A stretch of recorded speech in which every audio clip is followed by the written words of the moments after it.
Salam sejahtera Malaysia, terima kasih kerana menonton video-video dalam channel ini. Sebelum kita mula, jangan lupa untuk tekan tombol subscribe, share, like dan komen. Let's go!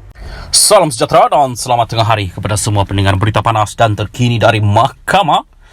Cubaan kedua, Najib batal sabitan kes SRC di Mahkamah Persekutuan. Berita penuh, Najib Razak akan mempunyai peluang rayuan kedua di Mahkamah Persekutuan untuk membatalkan keputusan bersalahnya serta hukuman penjara 12 tahun dan denda RM210 juta ringgit dalam kes SRC International.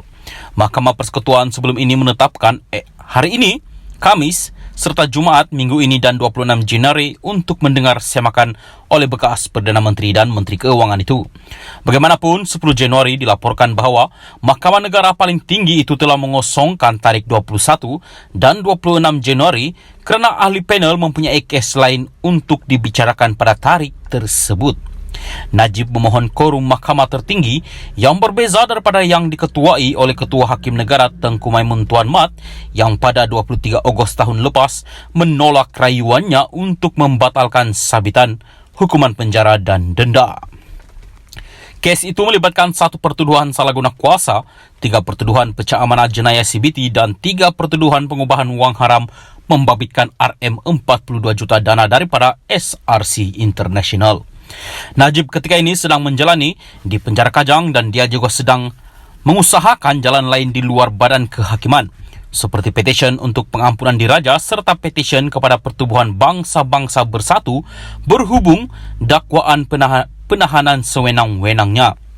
Menurut salinan notis usul semakan, bekas ahli parlimen pekan itu juga menyasarkan keputusan Mahkamah Persekutuan yang menolak 3 permohonan interloktorinya.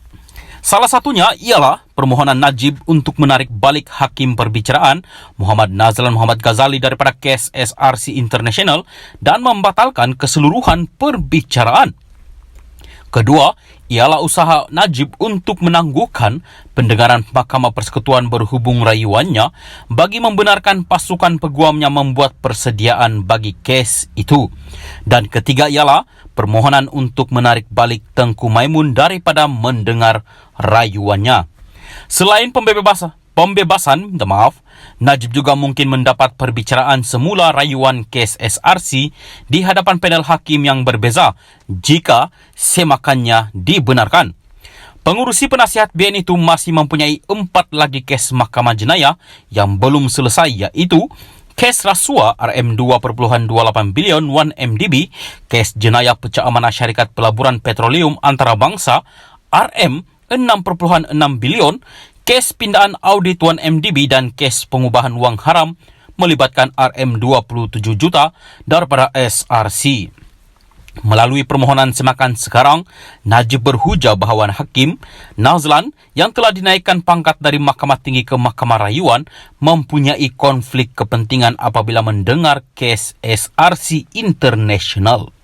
Antara lain, Najib mendakwa Nazlan sedar bahawa Maybank Investment, satu entiti kumpulan Maybank, dan Bina Fikir, satu lagi entiti kumpulan Maybank, yang memberikan nasihat kepada syarikat pelaburan negarawan MDB dalam perkara yang berkaitan dengan penubuhan SRC antarabangsa.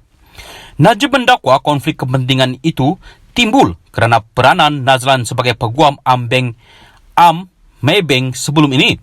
Ini termasuk tuduhan bahawa Nazlan mempunyai kawalan undang-undang, penyeliaan dan pengetahuan mengenai pinjaman RM4.17 bilion yang diberikan daripada bank kepada 1MDB Energy, anak syarikat 1MDB. SRC mulanya anak syarikat 1MDB. Sebelum kemudian dipindahkan sepenuhnya kepada Kementerian Keuangan diperbadankan MOF Inc. MOF Inc. juga merupakan pemilik 1MDB sepenuhnya. Najib juga berhujah bahawa keengganan Mahkamah Tertinggi memberikan penangguhan kepada peguamnya Hisham Tepok Tek untuk menyediakan rayuan SRC adalah tidak berperlembagaan. Didakwa melanggar perkara 5 Perlembagaan Persekutuan. Dia berhujah bahawa rayuan SRC telah dilupuskan walaupun pasukan peguamnya tidak mengemukakan sama sekali kerana keadaan yang didakwa tidak bersedia. Pasukan peguam Najib yang melibatkan Hisham antara lain mengambil ahli daripada peguam terdahulu yang diketuai Muhammad Syafi'i Abdullah pada Julai untuk rayuan SRC. Bagaimanapun, bagi permohonan semakan kehakiman ketika ini, firma guaman Syafi'i adalah yang memfailkan rayuan bagi pihak Najib. Najib pertama kali didakwa di Mahkamah Session Kuala Lumpur pada pertengahan 2018 dan kes SRC kemudiannya dipindahkan ke Mahkamah Tinggi. Susulan itu, Hakim Mahkamah Tinggi Nazlan mempengurusikan perbicaraan yang bermula pada 2019 dan dia mensabit dan menjatuhkan hukuman kepada Najib pada Julai 2020. Rayuan Najib di Mahkamah Rayuan dan kemudian Mahkamah Persekutuan telah ditolak. Sekian berita, salam perpaduan.